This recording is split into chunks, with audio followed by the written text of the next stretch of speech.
이 예배당에서 그리고 온라인을 통하여서 함께 예배하는 모든 성도인들께 말씀 충만하시고 성령 충만하셔서 복음의 능력 또한 충만하시기를 주님의 이름으로 축원합니다. 오늘 말씀은 본문은 고린도후서에서 가장 유명한 본문이기도 하고 또 핵심 메시지는 복음의 역설입니다. 바울 사도는 앞서 11장에서 우리가 함께 보진 않았지만 자신은 부족한 것이 없지만 어리석다, 약하지만 그 약함이 나의 자랑이라는 역설의 메시지를 시작하였습니다.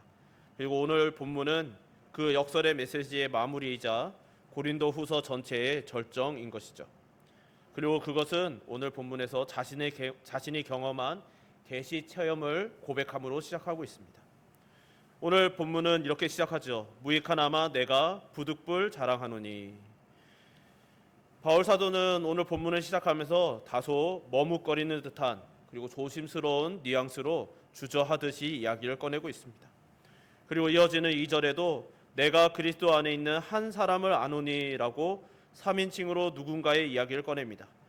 근데 이 3인칭으로 지칭되는 그는 우리 모두도 그렇게 받아들이지만 거의 모든 신학자들도 바울이라는 데 동의하고 있는 것이죠.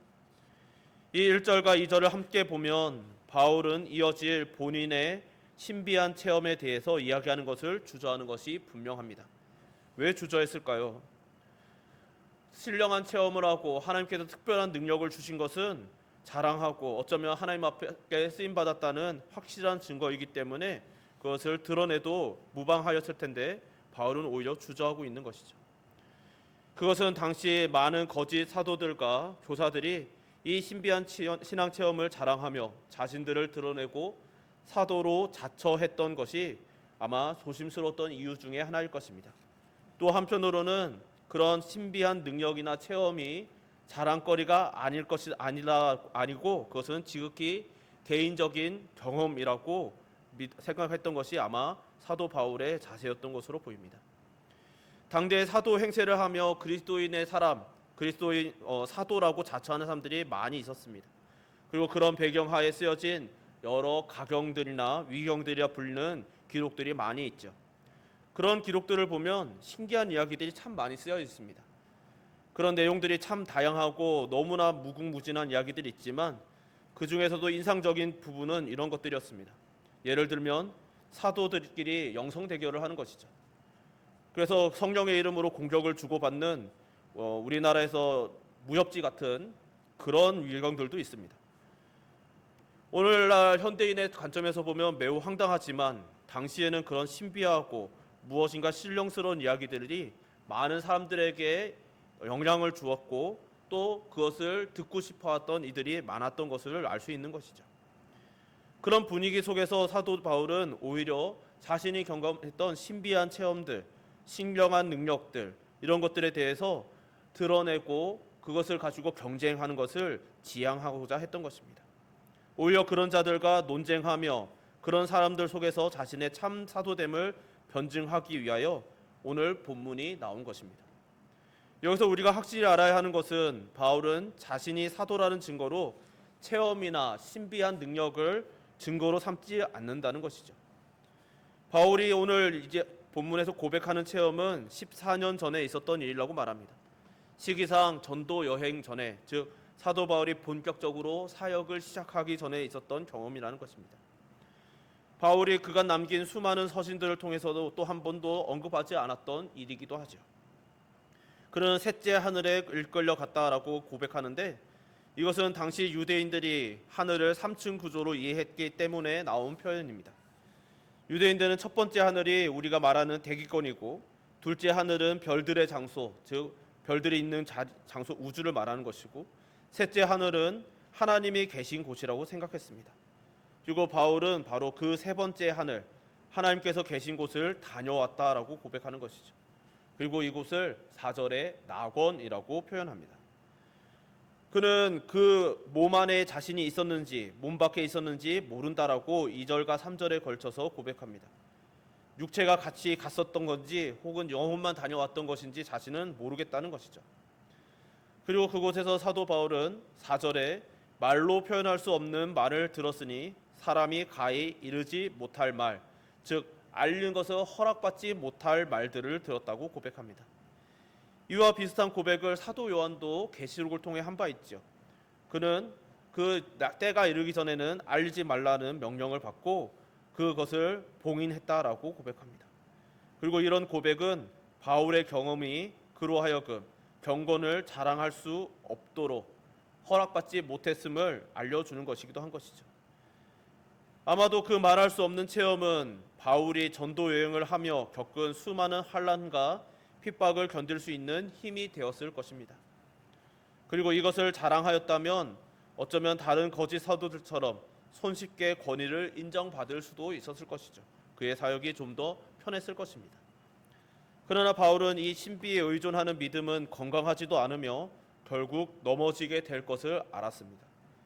즉 신비한 체험이 사도의 참됨과 거짓됨의 기준이 될 수도 없고 교회가 세워지는 근거가 되어서도 안 된다고 믿었던 것이죠.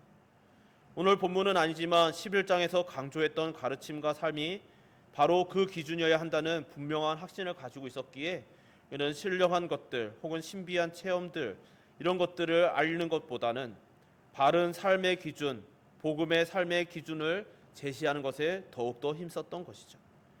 그렇게 당대의 신령한 것들을 자랑하고 그것을 가지고 그 자신의 사도됨을 증명하려고 했던 그런 시대적인 대세와 상관없이 신비한 체험을 앞세우지 않았던 것이죠. 그럼에도 오늘 본문에서 체험을 이야기하는 이유는 사람들이 영광스럽게 생각하는 신비한 체험과는 반대로 사람들이 꺼려하고 편견을 갖게 하는 육체의 가시를 알리고자 함이었습니다. 그것은 오늘 본문의 합법에서도 명백하게 드러나는데 1절과 6절에서 그는 신비한 체험을 이야기할 때는 3인칭을 사용하며 매우 조심스럽고 소극적으로 이야기하지만 이후 7절 이하의 육체의 가시에 대해서 고백하는 7절 이하에서는 1인칭으로 합법을 전환하며 매우 적극적이며 확실하게 증거하는 그런 모습을 보여주는 것이죠. 그리고 7절을 보면 바울의 육체의 가시는 큰 계시와 함께 왔다라고 고백합니다. 즉 그를 고통스럽게 하던 그 가시는 바울로 하여금 교만하지 않게 하기 위해서 계시와 함께 주어졌다는 것이죠. 그리고 바울은 이 육체의 가시를 사탄의 사자라고 표현합니다. 그러면서도 이 가시를 주신 분은 하나님이시라고 또한 고백하는 것이죠. 이것이 양립할 수 없을 것만 같은 고백을 사도 바울이 합니다. 자신의 육체의 가시는 사도 바울로 하여금 힘들고 지쳐 낙심하게 하려는 사탄의 도구였습니다. 그렇지만 동시에 그것을 허락하신 분은 하나님이시라는 것을 고백하고 있는 것이죠. 이것은 매우 역설적이고 아이러니이면서도 동시에 우리 모든 성도들이 매우 중요하고 신중하게 받아들여야 할 말씀인 것이죠. 얼마 전에도 말씀드렸듯 교회는 오랫동안 이원론적인 사고와 싸워왔습니다. 좋은 것은 하나님께서 주시고 나쁜 것은 사탄이 준다라는 고정관념 같은 생각들이 오랫동안 교회에 있어 왔고 지금도 여전히 있고 아마 앞으로도 있을 것입니다. 이런 경향이 그리고 오늘 이 자리에 있는 저와 여러분 우리도 자유롭지 못한 것이죠. 그러나 성경은 주시니도 여호와시요 거두니도 여호와이시오니 여호와의 이름이 찬송을 받으실지어다라는 고백이 욥의 고백을 우리에게 가르칩니다. 나의 인생에 일어나는 모든 일, 좋은 일과 나쁜 일 혹은 별일 없는 하루하루도 모두 하나님의 손에 있다는 것이 우리의 고백이어야만 하고 또 우리에게 힘과 위로여야 하는 것이죠. 물론 고난이 나쁜 일을 하나님께서 허락하신 것이 왜 힘과 위로냐는 의문이 우리에게 있을 수 있습니다.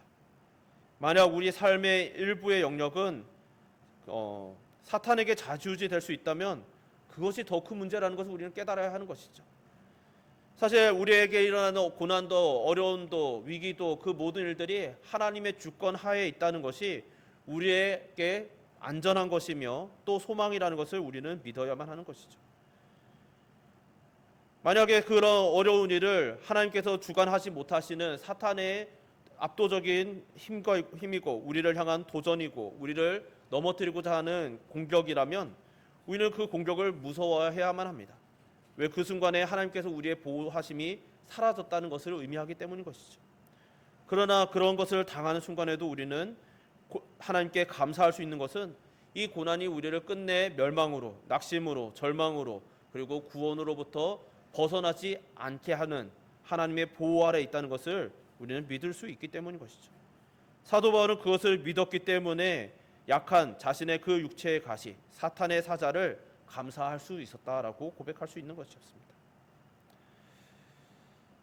간절히 바라기는 하나님께서 이 세상에서 우리가 당할 고난조차 주관하시며 또 우리가 감당할 수 있는 시험만 허락하시고 또한 피할 길을 주시며 끝내 감당하게 하시는 분이심을 신뢰하심으로 믿음으로 이 모든 신앙의 경주를 완주하시기를 주님의 이름으로 축원합니다. 그러면 육체의 가시는 대체 무엇이었을까요? 사실 바울의 육체의 가시가 무엇인지는 저도 참 오랫동안 궁금했던 일이지만 아무리 고민해도 알 수 없는 것이 정답입니다. 이것은 확실하지 않아서 어떤 학자들은 대적자, 어떤 이들은 안질이나 간질병이었을 것이다 라고 말하는 등 다양한 견해들이 존재합니다. 그러나 그 무엇도 확실하게 우리에게 알려주지 않는다는 것이 많이 확실한 것이죠. 그리고 그 가시가 그것은 무엇이었든지는 중요하지 않다는 것이 성경의 가르침이라는 것을 우리는 받아들여야 합니다.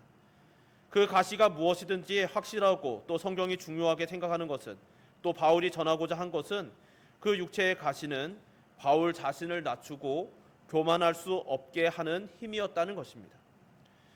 하나님께서는 지극히 큰 계시를 체험한 바울에게 육체의 가시가 필요함을 허락하셨습니다. 그렇기에 바울에게 육체의 가시는 사탄의 사자였지만, 바울을 넘어뜨리고자 하는 사탄의 공격이었지만, 하나님께서 함께 하시지 않는 증거가 아니라 그의 계시가, 그가 받았던 그 계시가 진실이었음을 하나님께서 함께 하신다는 그 증거가 되었다는 것입니다. 그렇기 때문에 사탄이 자신을 넘어뜨리고 낙심하며 그 계시를 간직하지 못하게 하고자 공격하였다라는 증거로 삼았다는 것이죠. 그리고 이것은 당대 재물과 건강이 하나님의 복이며 가난과 질병은 하나님께 외면당한 것이라고 가르치던 거짓 교사들의 말을 정면으로 뒤집는 것이었습니다. 그렇다고 해서 바울이 이 육체의 가시를 즐거워했던 것은 아닙니다. 그는 괴로워했던 것이죠. 어떤 주석가는 이 육체의 가시를 바울이 즐거워하지 않았다는 것을 표현하면서 그는 피약 성애자가 아니었다라고 주석을 남긴 것을 보았습니다. 그렇죠. 사도 바울 역시도 이 가시를 매우 괴로워했고 이것을 떠나게 해달라고, 이것을 빼내어 달라고 하나님께 간절히 3번이나 기도할 정도로 거부하고 싶었습니다. 성령의 열매에 인내가 있지만 그렇다고 인내로 돌을 닦는 것이 신앙이 아니라는 것이죠. 고난은 당연하지만 고난이 아름다운 것은 아니며 바울 역시 고난을 제거해 달라고 간구했습니다. 심지어 우리 주님께서도 십자가 앞에서 땀방울이 핏방울이 되도록 간절하게 이 고난의 잔을 옮겨달라고 간구하셨던 것을 우리는 본 바 있는 것이죠. 고난은 아름답거나 사모할 것이라고 성경은 말씀하지 않습니다. 그럼에도 하나님께서는 고난을 제거해달라고, 잔을 옮겨달라는 기도에 그것을 승낙하시는 응답을 하지 않으셨다는 것 또한 우리는 받아들여야 하는 것이죠. 바울에게 하나님께서는 고난에 대한 해석을 올려 들려주십니다. 내 은혜가 내게 족하도다. 이는 내 능력이 약한 데서 온전하여짐이라. 아멘. 바로 9절의 이 응답이 고린도 후서의 절정인 것이죠. 바울은 약했습니다. 육체의 가시로 괴로워하며 살아야 했습니다. 그의 삶에서 환난, 고통이 그치지는 않았습니다. 그는 성품적으로도 약점이 있어서 그 성품 때문에 비난을 들어야만 했습니다. 육체적인 시련도 많았습니다. 심지어 감옥에 갇히며 너무나 많은 법적으로 죄인이 되어야만 했습니다.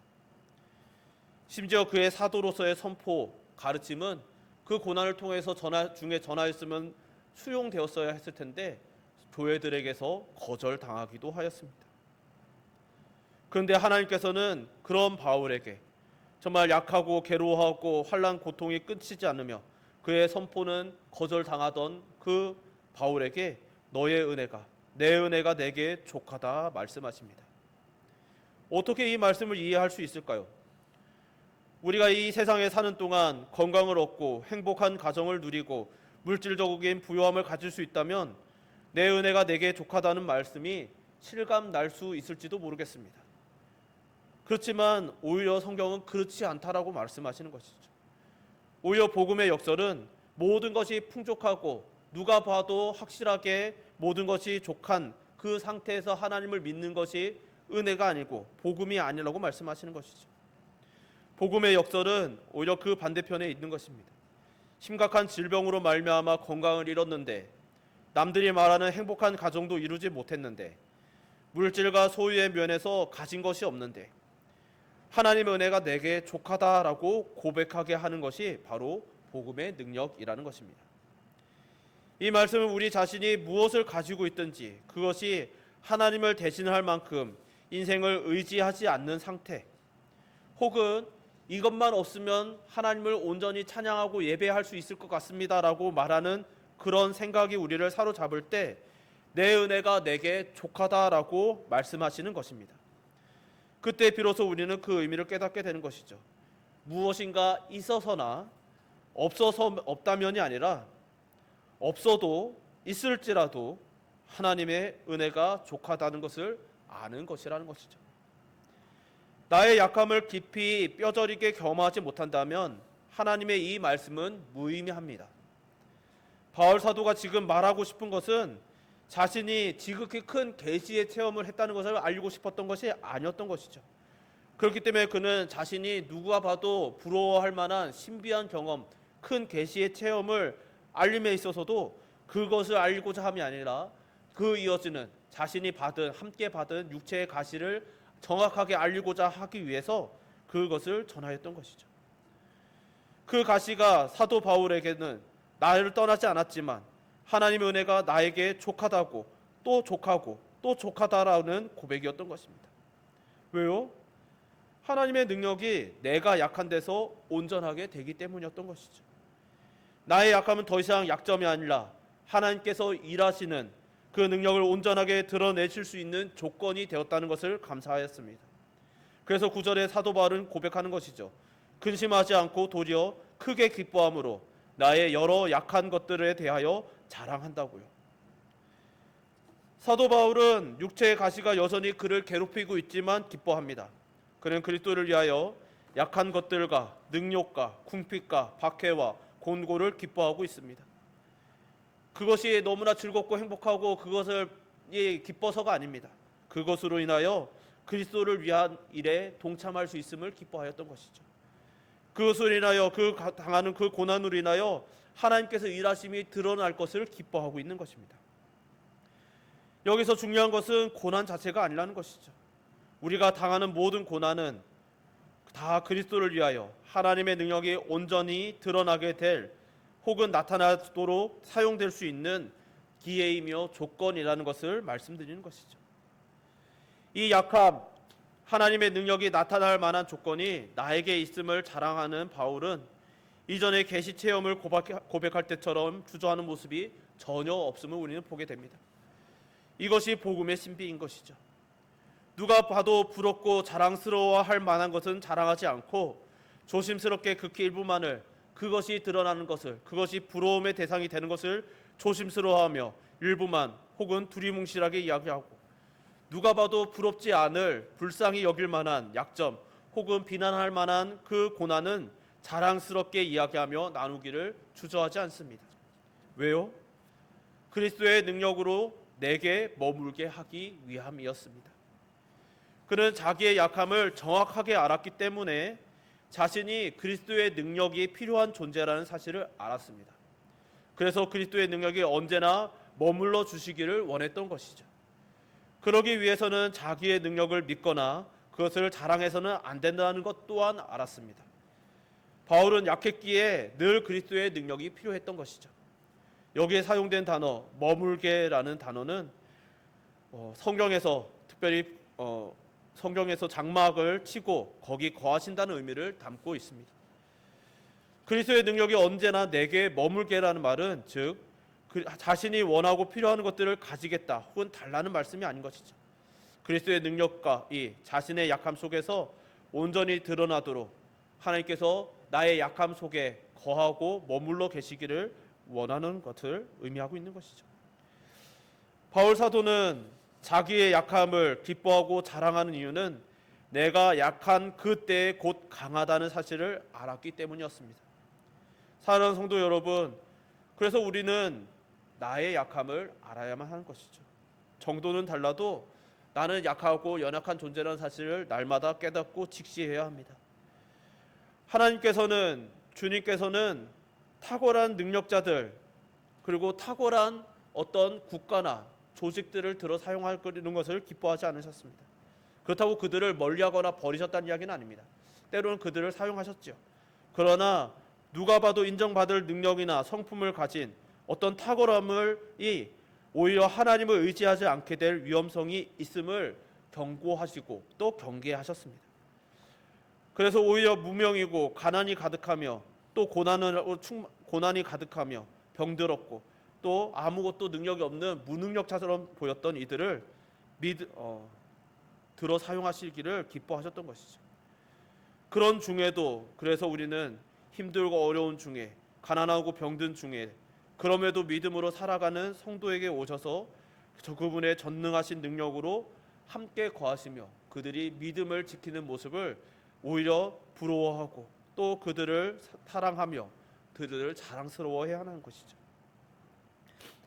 바울은 자신이 소위 지극히 큰 사도들보다 조금도 못하지 않다라고 11절과 13절에 걸쳐서 고백합니다. 그러면서 자신의 그 역설의 복음을 마무리하고 있는 것이죠. 여기서 지극히 큰 사도들은 다른 사도들을 베드로와 같은 다른 사도들을 말하는 것이 아닙니다. 당대에 자신들이 사도다라고 자처하고 있던 거짓 사도들을 말하는 것이죠. 그들은 자신들이 극히 큰 능력을 경험하였고 그렇기 때문에 자신에게 이런 신비한 능력이 있기 때문에 자신들은 능력 있는 큰 사도이고 존경받아야 하며 또 존중받아야 한다라고 말하였습니다. 그런 큰 사도들을 겨냥하며 자신은 그 큰 사도들, 지극히 큰 사도들보다 못하지 않다라고 말하는 것이죠. 그것은 그들이 자랑하는 그런 것들보다 더 큰 지극히 큰 계시를 체험하였기 때문이 아니라 바로 하나님의 능력이 온전하게 나타나게 만드는 그의 약함 때문이었다는 것이죠. 사도 바울은 자신이 능력이 있어서 전도 사역을 감당했다고 말하지 않습니다. 여러 곳에 교회를 세우며 수많은 복음의 사명을 감당했다고도 말하지 않습니다. 자신은 능력이 없는데 연약한데 육체의 가시가 있는데 그런데 하나님께서 나를 들어서 사용하셨다라고 말하는 것이죠. 바울은 자기가 그들이 주장하는 강함을 기준으로 그들과 비교하지 않습니다. 바울은 여전히 약한 자라고 고백합니다.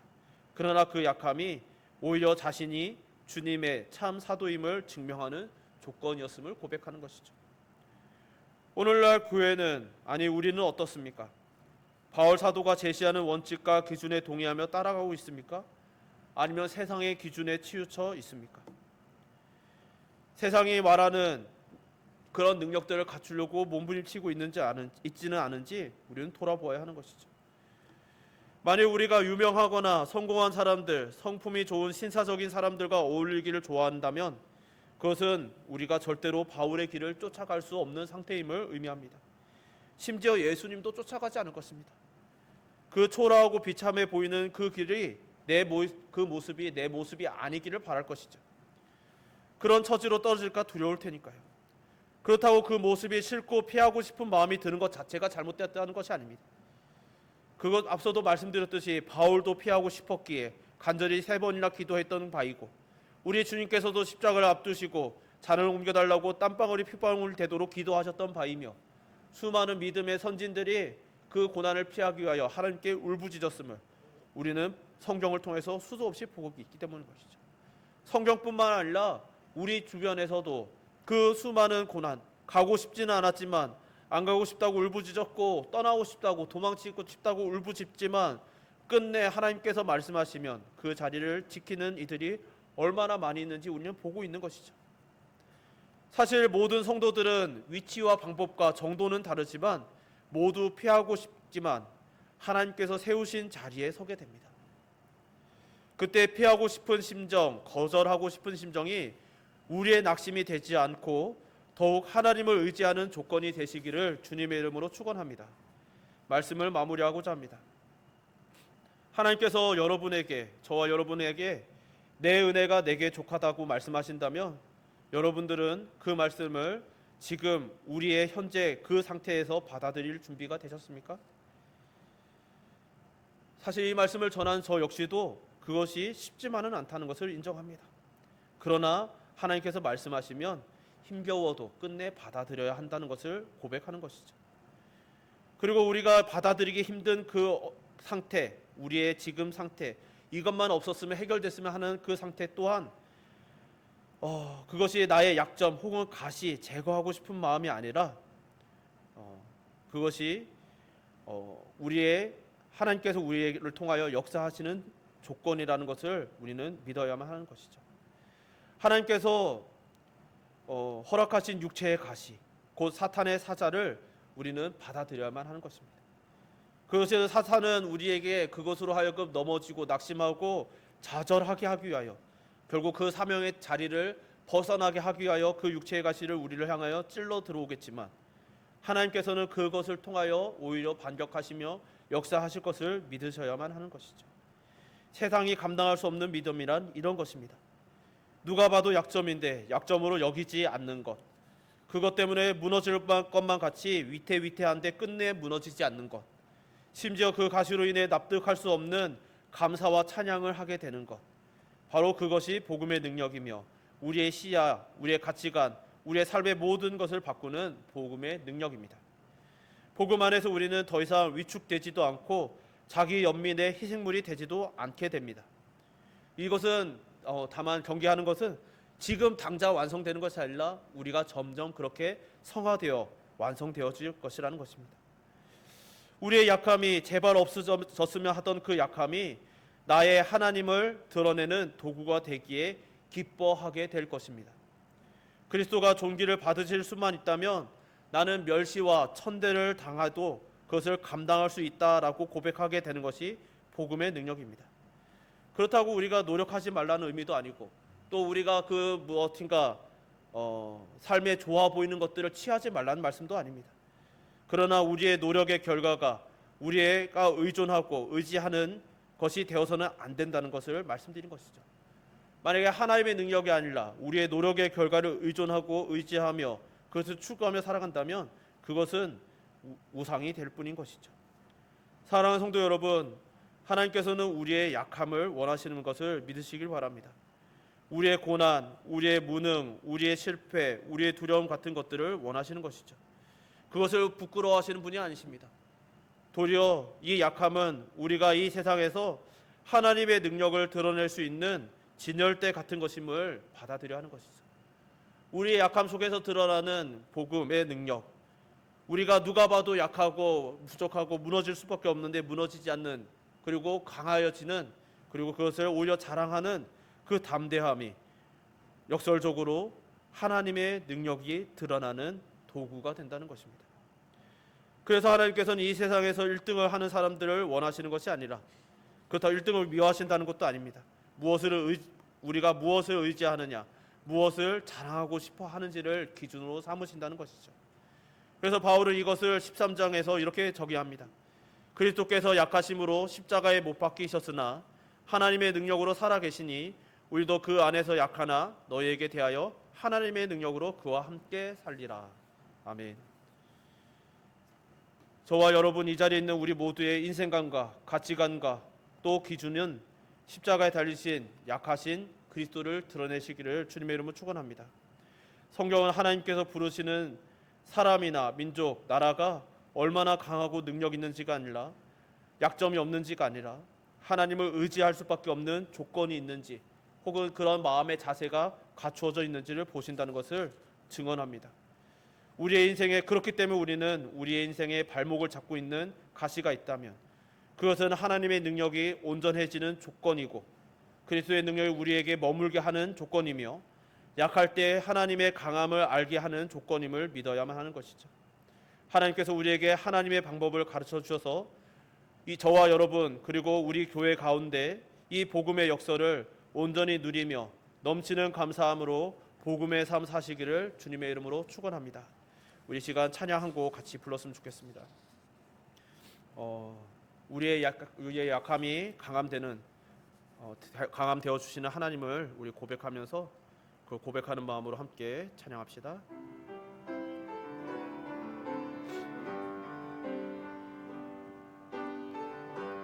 약할 때 강함 대신에 나의 보배가 되신 주 나의 모든 것. 주 안에 있는 보물을 나는 포기할 수 없네. 주 나의 모든 것. 예수 어른 영 존귀한 이름. 예수 어른 영 존귀한 이름. 십자가 제사하셨네. 십자가 제사하셨네. 주님의 이름 찬양해. 주 나의 모든 것. 쓰러진 나를 태우고 나의 빈잔을 채우네. 주 나의 모든 것. 예수 어른 영 존귀한 이름.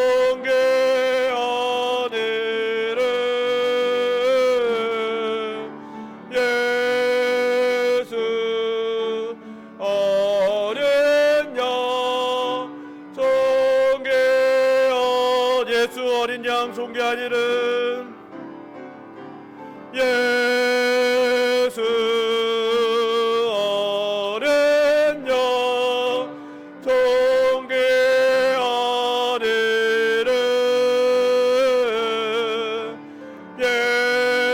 예수 어린 양 존귀한 이름. 우리 시간 함께 기도합시다. 기도하실 때는 오늘 우리의 약함을 특별히 고백하며 하나님께 맡겨드리는 기도를 했으면 좋겠습니다. 혹시 우리의 마음과 생각이 약하다면 가슴에 손을 얹고, 혹은 육신이 연약하다면 연약한 육신의 자리에 손을 얹고, 우리 약한 곳에 손을 얹으며 우리가 함께 이 시간 기도합시다. 하나님, 우리는 이 약함이 약점이고 채워야 할 것 같았고 없어져야 할 것 같았지만, 하나님께서는 너의 약점은 나는 부끄러워하지 않고, 너의 부족함을 나는 부끄러워하지 않고, 오히려 그것을 사용하여 내가 너를 사랑한다고 알려주기를 원하고, 너에게 그 알려줌을 통하여서 온 세상을 향해서도 내가 정말 사랑한다는 것을, 사랑의 하나님이시고 능력의 하나님이심을 드러내기를 원한다고. 그래서 하나님께서 그렇게 드러나심으로, 영광을 받으심으로 나의 약점이 오히려 영광이 되고 기쁨이 되고 감격이 되기를 원하신다는 하나님의 음성에 대해서 우리가 기쁨으로 고백하며 받아들입시다. 하나님, 우리의 약점을 하나님께 올려드립니다. 우리의 약점이 너무나 부끄럽고 피하고 싶고 사라졌으면 좋겠지만, 이 마음은 아마 우리의 평생에 걸쳐서 전혀 사라지지 않겠지만, 그러나 그것이 우리의 낙심이 되고 절망이 되지 않음을 고백합니다. 하나님, 이것이 하나님의 능력이 되고 하나님의 그 살아계심의 증거가 되며 나를 사랑하시는 증거로 삼으시기를 원함을 우리가 인정하고 하나님께 우리의 약점을 올려드리오니, 우리의 약점을 사용하여 주시옵소서. 우리의 약점을 주님의 능력으로, 나의 능력과 의지로 채우는 것이 아니라 하나님의 능력으로 채워지게 하여 주시옵소서. 이 시간 주여 한번 부르고 함께 기도합시다. 주여, 사랑만 그래 부사하신 하나님 아버지, 이 시간 하나님의 그 사랑을 주 하나님 고백합니다. 주 하나님 사도 바울이 고백하였듯이 주 하나님 우리에게도 약함이 있습니다. 주 하나님 우리에게도 가시가 있습니다. 넘어지고 쓰러지고 시험을 당하고 그래야 하나님의 절망하고 포기하고 싶을 만큼 주 하나님의 고통스러운 가시들이, 사탄의 그 사자들이 우리에게도 있습니다. 사탄은 우리로 하여금 넘어지라고, 절망하라고, 좌절하라고, 주 하나님 포기하라고 끊임없이 이 가시를 찔러 들어오지만, 주 하나님 아버지, 그것이 너무나 아프고 괴로워서 주 하나님 때로 절규가 나오고 눈물이 나오고 주 하나님 아버지 앞에 주 하나님 아버지 너무나 호소하고 탄원하게 되지만, 그러나 하나님 아버지 때로 우리가 그 때문에 넘어지기까지 할지라도 주 하나님 아버지 결코 이것이 우리가 끝까지 넘어짐이 되지 않고 주 하나님 마지막 절망의 거리로 넘어가지 않고 누가 봐도 넘어질 것 같지만 넘어지지 아니하며 주 하나님 누가 봐도 다시는 일어날 수 없을 것 같지만 끝내 일어나며 주 하나님 마침내 하나님을 찬양하며 기도하며 예배하게 되는 하나님의 능력의 도구임을 고백하오니 주 하나님 우리들이 이 사실을 받아들이고 주 하나님을 인정하고 하나님께 믿음으로 고백하게 하여 주옵소서. 하나님 아버지 나의 연약한 성품 나의 연약한 생각 나의 하나님의 약한 마음 나의 하나님 아버지 육신의 연약함 질병 고통 주 하나님 이 모든 것들은 나의 약점이 아닙니다. 하나님을 원망하고 넘어지며 근데 하나님 앞에 좌절하고 주 하나님 아버지 근데 하나님을 떠나게 되는 주 하나님 아버지 육체의 가시가 아닙니다. 사탄의 도구도 아닙니다. 주 하나님 아버지 하나님께서 나를 사랑하시는 증거가 되어줄 하나님께서 그런 중에도 나를 보호하신다는 주 하나님의 증거가 되어줄 그런 조건이며 주 하나님 아버지 하나님의 그 선하신 도구이며 주 하나님 아버지 그로 인하여 우리는 약하지만 이 세상에서 누가 봐도 주 하나님 아버지 부족하지만 약점으로 가득하지만 하나님의 사람이며 하나님의 보호하심 속에 있으며 우리는 그저 예배의 자리를 지키고 주 하나님의 고통스럽지만 그 예배의 자리를 지켰을 때 주 하나님 아버지 하나님께서 우리를 통하여 그 영광을 드러내시며 그 기뻐하시며